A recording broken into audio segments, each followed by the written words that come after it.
welcome again to another edition of Lost in Science. This is half an hour or thereabouts on your radio where we, the Lost in Science team, will talk about sciencey things. And who are we? Well, I am Stu, and I'm joined this week by Chris. Hey, Stu. Hi, Chris. And what sciencey thing have you brought in to talk about this week? Look, you might be like me and you've been reading the news a couple of weeks ago and you saw a mention of the Earth's inner core had stopped spinning and was changing direction. I've seen this movie. They drilled down into the center of the Earth to try and get it to start spinning the right way again. Is that what we're talking about here? I haven't seen that movie, but that's the kind of thing I was thinking. It's like, what's going on here? Like, what are they talking about? And look, it sounded like something that should be a big deal because I did make a whole movie about it being a natural disaster thing, but it was just kind of one of those passing mentions, and it seemed to make a lot of people angry about it on the internet as well. So I thought I'd look up and see what was going on. Spoiler, the Earth's inner core has not stopped spinning. What's actually going on may be a little bit more complicated than that, may be important. I don't know. We'll try and find out. Well, let's be honest. What doesn't make people on the internet angry? Even if there's nothing to be angry about, there's always someone who'll find a reason to object. Speaking of people who get angry on the internet, Stu, how are you? Speaking of digital things and people getting angry on the internet, I am going to be talking about something which, again, you may have heard of in the news. It has been in the news a fair bit since it was launched in November last year. I'm talking about ChatGPT, it's a bot. You can talk to it, you can ask it questions, but there is some concern. People call it AI, and I want to talk a little bit about that as well, but it is a machine that can basically answer your questions. You can ask it things and it will give you answers. And some people are concerned that the answers are too good for a machine to be answering, and some people are concerned that maybe they're not good enough. And of course, here we go, there's all sorts of discussion all over the internet, but I'm going to talk a little bit about ChatGPT and what it actually means and why some people are concerned about this machine learning technological advance, I would like to refer to it as, and I'll try and clarify some of the issues around it. But yeah, I'll talk about that later in the show, so please stay tuned.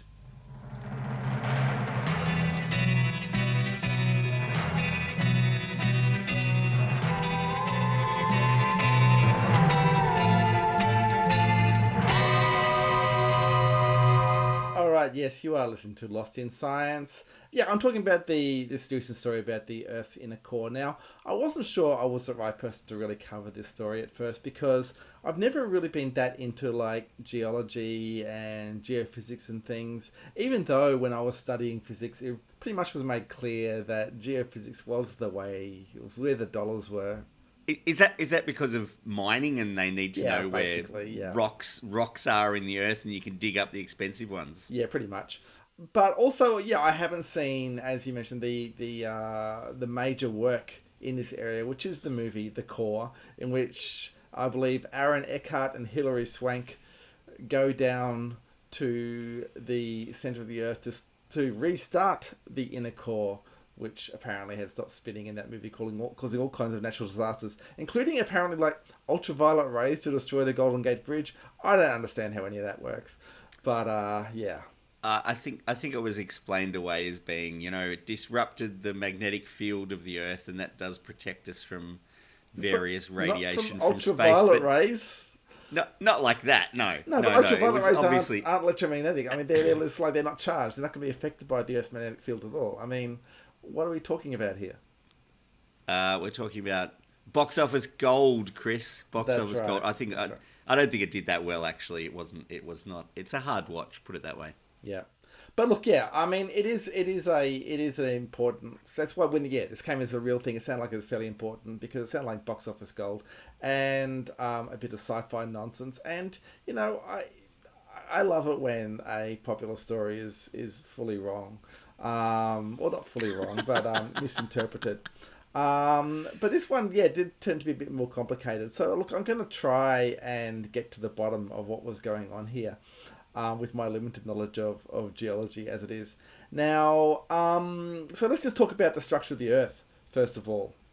And I was trying to find a good analogy for it. But let's just say it is not like a Ferrero Rocher. I will talk about Ferrero Rochers, but it is not like a Ferrero Rocher. Okay.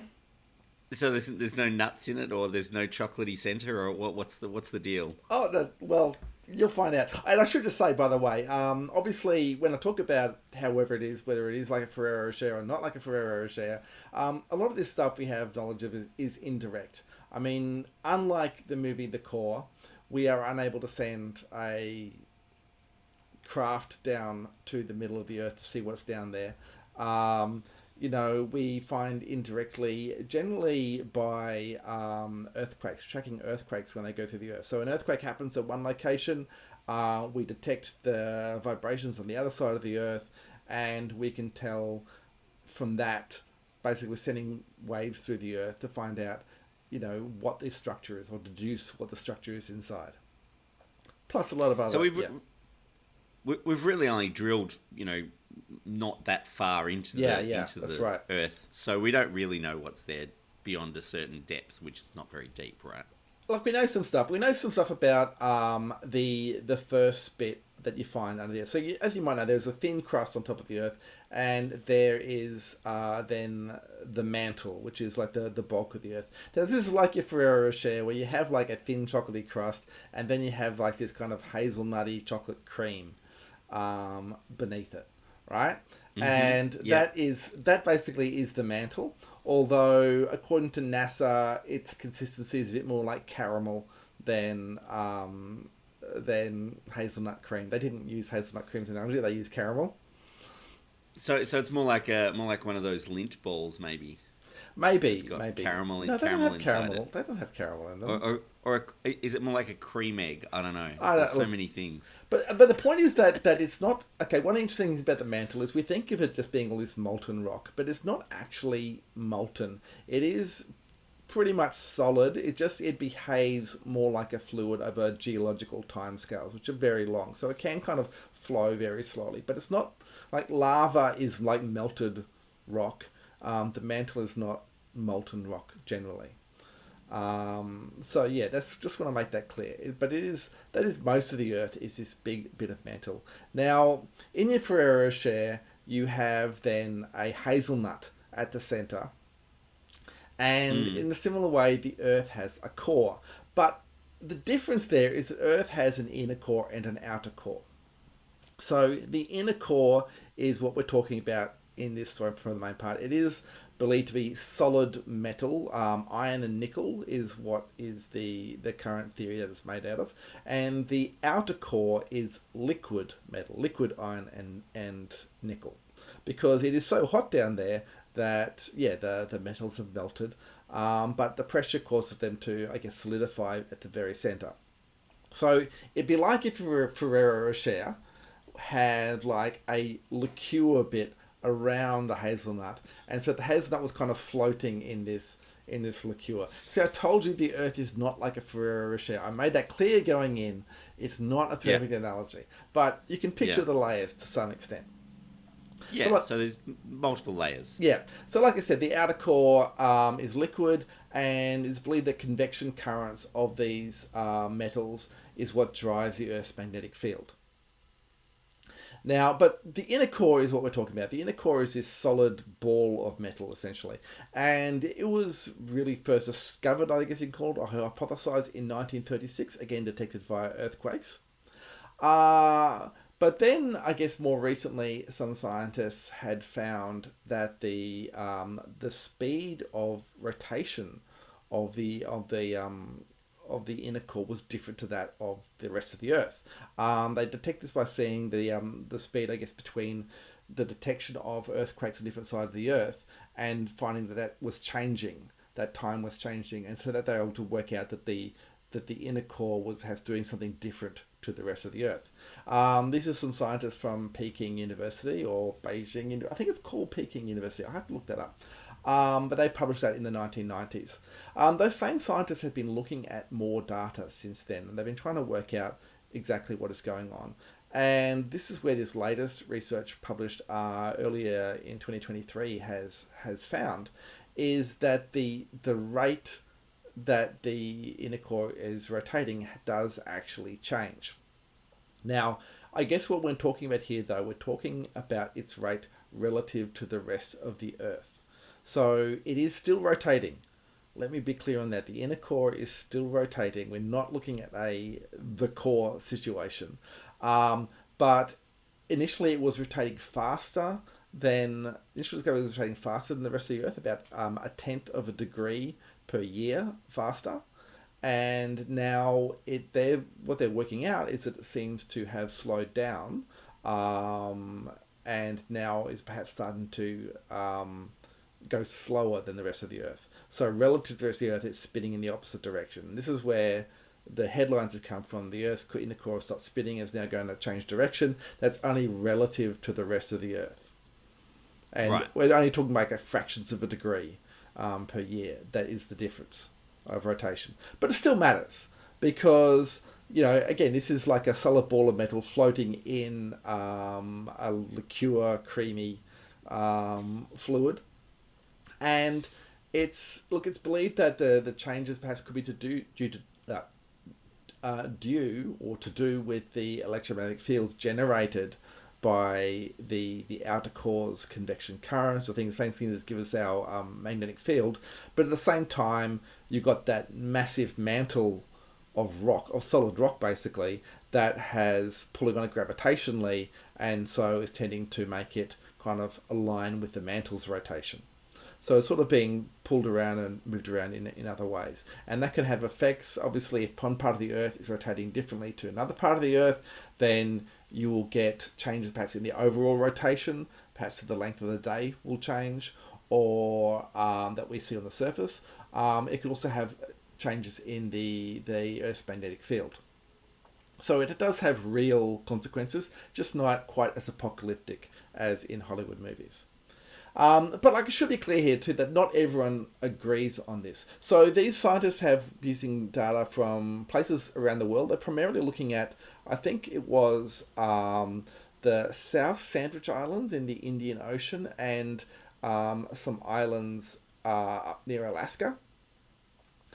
So looking at earthquakes between those two locations, and that's what they're doing their work on. Other scientists looking at different locations, in particular some looking at nuclear tests in the 1970s, have gotten different results. They reckon that there is perhaps a shorter time frame. So this first published study we're talking about, looking at some of a 70-year cycle, so that every 35 years roughly the Earth's inner core changes its rotation.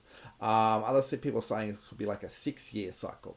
And then there are some people who say that perhaps it's not actually changing at all, that what's being happening is that they're misinterpreting structures on the structure of the Earth's inner core, because it may not be a perfectly smooth ball of metal. The way that the inner core and the outer core interact, you get iron crystallizing on the surface of the outer core and then kind of melting and melting off again. So it's not a perfectly smooth ball. Perhaps we're seeing unevenness in the structure that's causing this apparent changes in the rotation. So there is not consensus on this. But again, this recent work it's got a lot of people talking. It's published in the journal Nature Geoscience. It's by the people who discovered the differential rotation of the Earth's inner core in the first place. So it's fairly solid stuff. It's just still a bit fluid, like the outer core is a bit fluid. And frankly, until we can send Hilary Swank down to check directly, we're probably not going to know for certain. I think we're lost. We're not lost. Not even any short-range radio signals yet? Except for a single, very powerful radio emission. Of course, a transmitter of that sort isn't exactly standard equipment. Science and technology must be absolutely mind-boggling. Of course, it's mostly on the theoretical side. Well, so far. Across Australia on the Community Radio Network, you're listening to Lost in Science. You are listening to Lost in Science. Now, Chris, I just wanted to ask, have you heard of ChatGPT? I have heard of Do you know what it is? I have. It is as you said, it's kind of a chatbot that does more than that. It seems to have information as well. But I have a couple of questions for you, Stu. Yes. This is a story you're presenting about ChatGPT. Have you gotten ChatGPT to write this story? Not all of it. Okay. Oh, excellent. I was going to come to that. So ChatGPT stands for Chat Generative Pre-trained Transformer. Oh, okay. Basically, it's an online tool, I guess, which has been released by a company called OpenAI, whose stocks are going absolutely bonkers at the moment because people are very excited about this. ChatGPT is an advanced language model developed by OpenAI capable of answering questions and generating text based on its training on a massive amount of diverse text data. Simply put, it's a highly sophisticated computer program that can understand and respond to human language. Now that was what the bot described itself as when I asked it. Oh, so you can just go on. Anyone can just go on. Do you have to like create an account or this kind of thing? How do you use it? Log in with your Google account, with your Gmail account, or something like that.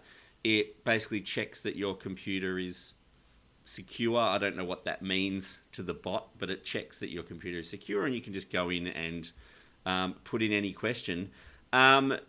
Basically, it is one of the most advanced machine learning tools developed, and it's available for the public to use. So yeah, anyone can log in and ask it questions. I've actually got it up and running. Is there anything you would like to ask it, Chris? Ask it if it's a scam and it's just there to steal our information. No, I am not a scam. I'm an AI language model developed by OpenAI, a well-respected research organization. Okay. My purpose is to assist users by providing information and answering questions to the best of my abilities. OpenAI takes the privacy and security of user information very seriously and has implemented robust measures to protect it. So there you go. Okay. From the bot's mouth, as it were. Of course, it is going to say that. Well, we all know that computers can't lie. I mean, that's in the science fiction staple. Yeah, well, that is kind of, that should be built in, and there are actually strict restrictions on what it will say. If you ask it to tell you how to do illegal things, it has a bit of a problem with answering those kind of questions and things like that. And it does sound like a cool toy to play around with, and aside from some sort of, I guess, ethical questions, it's not really of any concern to anyone, except potentially anyone whose job involves writing, which is many people, or reading other people's writing and having it submitted to you. So, as the bot says, it's trained on a massive amount of text data, and it's programmed to respond like a real person. So, some people have criticized it for being too confident in its answers, as in it gives an answer in a very, what we would describe as a confident fashion if a person had given us that answer. But it is basically just an algorithm, so it doesn't really have any confidence in its own answers. It delivers its answers in the way it's programmed to deliver them. Yeah. So I think, the idea that it's a cocky robot is a bit much, because that's how it's supposed to sound, I suppose. Yeah, I've seen a lot of things where people ask it very specific questions and it confidently gives the wrong answer, because it doesn't really know the stuff behind it. Like if you ask it mathematical things or various very specific real world things, it doesn't know doesn't really understand what it's talking about. It will argue the case, but it can confidently give you a wrong answer. Yeah. And this is the thing. It is a language model. It's designed to sound like a person. And anyone who's ever had arguments with human beings will find that they will also confidently answer things that are completely wrong and not be able to logically answer them. But at the moment, there's no real way to stop anyone using it to answer questions. Anything given as an assessment in an educational setting like a high school or a university, people can just plug their answers in. And I've done this. I've taken assessments. I work in education, as you know, Chris, and I've taken some of the assessments that we have given people in the past, and it gives pretty reasonable answers and certainly passable answers to those kind of knowledge questions, as long as it's general enough. But what's possibly more worrying is there's no real way to detect when it has been used. It doesn't give the same answer every time. you can actually, there is a button at the bottom of the interface. If you don't like the response, it just has a button saying regenerate the response, and it will regenerate the same answer in a different way. So there's no way of knowing if it's been used. It's not like there's plenty of programs where you can enter in a piece of text and it matches up to existing text to see if things have been copied. So that sort of plagiarism detection tool has been around for as long as the internet, basically, as long as you could, use a word processor almost. But because the bot does produce fresh text at every prompt, the responses are new and they won't be found on the internet. They're not stored anywhere else as a repository. Okay, now so we're seeing a lot of these kind of generative AI things that are using this complicated, like huge stores of data to generate, I guess, responses to text prompts.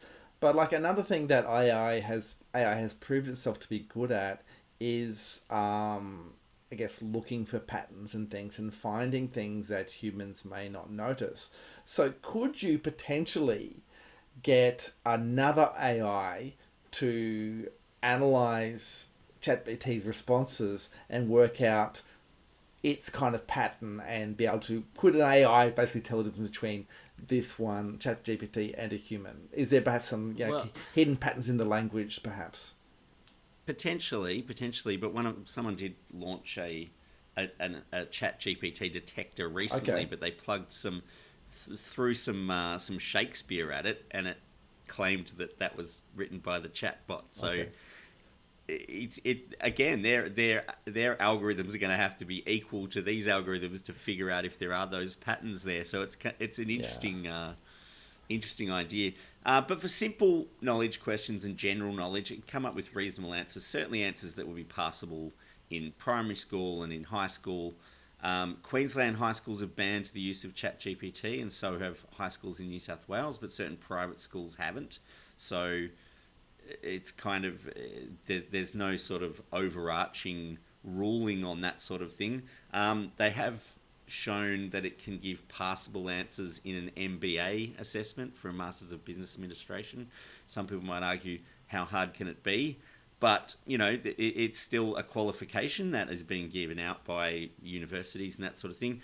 Even has been shown to answer medical exam questions to a passing level. So, I kind of feel like the more generalized the knowledge is, the better it is at getting the answer right. It's obviously, as you said, not very good at pure logic and philosophy and even maths. It doesn't seem to really grasp the concepts there. But if you get an exam on something that's widely taught, it's very likely to be able to find the answer, if that makes sense. Is it then, I guess, from that kind of education kind of context, is it like a calculator? Because back in the day, you weren't allowed to use calculators in maths, and things have changed. Like, we're more used to the fact that people have calculators. Is it going to be like that? It's going to be like, you can't use ChatGPT. Eventually, it's like, everyone uses ChatGPT all the time, so just go for it. Well, it's hard. It's hard to say how people are going to react to it, because it's more like, I guess, having like an old edition of the encyclopedia is kind of what I would liken it to. It's got a lot of information in there, and the way it presents the information is in such a... you can ask it to present it in certain ways. So if you've got an assignment that says, give me 5 dot points for, in your answer to explain, soil types or something like that, it will present that in that way, and you can just copy and paste that. And that's the real issue with, I think, is that it sounds, or it seems, it reads like a person has written it. It's not just data where you've gone to Wikipedia and copied something off it and pasted it in somewhere else. It's very, very natural language oriented, and that's the purpose of the bot itself. The fact that it's got this big storehouse of information is really kind of the problem. But because it does have also a time limited data set, so it can't actually give very recent information. So nothing after 2021. Yeah, no, it can't. It doesn't know anything after 2021. Okay. Asked it about, tell me, well, how's the new Avatar movie? And it's, I don't have information on that, but here's, told me the director and told me when the release date and all these things, but it couldn't actually tell me what the reviews were like or anything like that. So it is limited in that way. But, I also asked it on areas of research that I have personally undertaken. And I know very specific information about that. And it's sort of, when you get too in depth, it sort of just starts making things up, which is an interesting response. It just sort of pulls randomly related things and puts them together and says that's the answer. But if you didn't know, it would probably sound plausible, which is another issue as well, I guess, with people saying it's too confident. Well, that's what it's programmed to do. It's supposed to be having a conversation with you. It's not an encyclopedia, really. But as I said, you can give it information and ask it to format for specific purposes. So, for example, you could get it to write a scientific paper, or at least part of that paper, like an abstract. So an abstract is the summary of a journal article that explains what the research did and what was found. And it can be very time-consuming and tedious to write those kind of documents. But, you present you can actually feed your information into ChatGPT. You can give it the information you want it to write, and it will write it in the format you ask it to, which is possibly another issue with it, is that people can use it to write things which maybe they should have written themselves. So the journal Science has explicitly come out and said that you can't list ChatGPT as a contributing author or use it in any papers submitted to the journal. The next question is, how are they going to know? Because we don't have a good way of checking whether someone's used it. It is basically an honor system here to say, well, yes, we won't use it. Another publisher, Springer Nature, who publish over 3,000 academic journals, have banned ChatGPT as being listed as an author, but they haven't banned its use outright. So they might, you could use it to write your paper, but you just can't list it as an author. But obviously, this is what I'm wondering. Like, if you've done a lot of research, you've gathered a lot of data, you've done these experiments and things, and then you have to write up, say, the abstract. A lot of people aren't good at writing abstracts. Is it so wrong then to get some computer help with turning your work into an abstract? I mean, I was thinking of this in terms of people with English as an additional language. All science journals are in English. So if English isn't your strong point, getting the chatbot to write parts of it would make it a lot more easily read by other people, even though you've given it all the information. This is a big question mark. I think that we're going to have to figure out how we're going to approach this and what does it actually mean for professional writing. Is it okay to let a machine do your writing? I mean, I was using Microsoft Word today, and that's a very commonly used word processing program. It has an editor, and it was making suggestions of what I should change. Is it that different? I don't really know. I mean, it's obviously more sophisticated than the editing suggestions in a word processing program. But is it that different? Functionally, I don't know. We sort of have to figure this sort of stuff out. I don't think there is any simple answer to any of these questions. These are very philosophical questions, and I know that ChatGPT is not very good at answering philosophical questions, according to some philosophers I've spoken to about it. But people have obviously thought, well, what are we going to do about it? People have built chat detectors to try and figure out if they can find, as you said, patterns in the language that it uses, or certain ways that humans write that maybe the machine doesn't pick up on. But as some people have pointed out, that might just end up with an arms race with this technology of, the detector gets better and the chatbot gets better, and then the detector has to get better, and it's just, like antivirus software on our computers. And still we're not really answering the question of should we be allowing people to use them or not. Might mean a return to pen and paper exams, for example. In some areas of education, you have to take in what you know in your brain, and you can't, can't take home assessments with you. You can't have a phone in your classroom, and a lot of these things have become standard throughout education. Since the technology has gotten cheaper and cheaper all the time. I think closer supervision of assessments is certainly going to be necessary, whether that's electronic, and then you've got issues of consent and surveillance and privacy and all those things. It's a bit grey and fuzzy at the moment. And again, in the short term, you can still confuse this machine. It is a machine. It doesn't really know anything. It just spits out words that sound like someone who knows what they're talking about. It is not a person. It is a complex algorithm. I wouldn't even call it AI because there's no intelligence on display here. It's learning, yes, but it's not actually analyzing. It's not doing any synthesizing of new information. It's not putting things together. It's just telling you what it remembers effectively in a very natural way, which is, that's what a lot of assessments are really in education too. As I said, though, it is very new. It's less than 6 months old. It is learning all the time. So every time you ask it a question, you get to rate its answer, give it a thumbs up or a thumbs down. As it gets better at answering things, it will appear to be better at doing the things that it's programmed to do. So I think it's easy to conceive that in a year's time from now, we'll see all sorts of things that we weren't expecting coming out of this new technology. And the other thing is people are going to start copying it as well, and there'll be different versions of it out there as soon as they've reverse engineered it enough to see how it works. We'll find it popping up in other things, and it won't just be on our phones. And I did even see, because I've been playing around with it, I've started getting ads in my social media and on my online interactions for ChatGPT plugins for your browser, so it can interpret information from the browser rather than you having to read anything for yourself and things like that.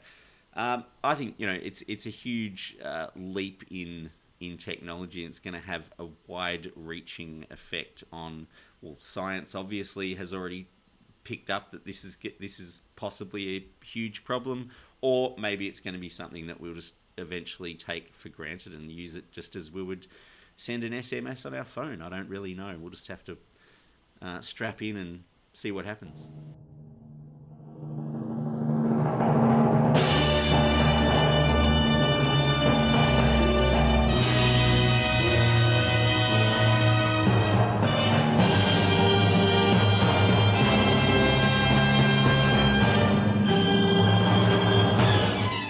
And that is all we have time for this week on Lost in Science. Thank you for joining us in Getting Lost. If you have any questions or suggestions for the team, get in touch with us by email. We are lostinsci@gmail.com.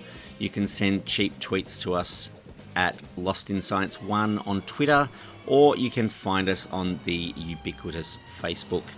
Lost in Science is recorded at the studios of 3CR in Melbourne on the land of the Kulin Nation and is broadcast across Australia on the Community Radio Network with the assistance of the Community Broadcasting Foundation. You can find a podcast version of the show on 3cr.org.au, or you can tune in the way you did this week when we return in our usual time slot to get Lost in Science!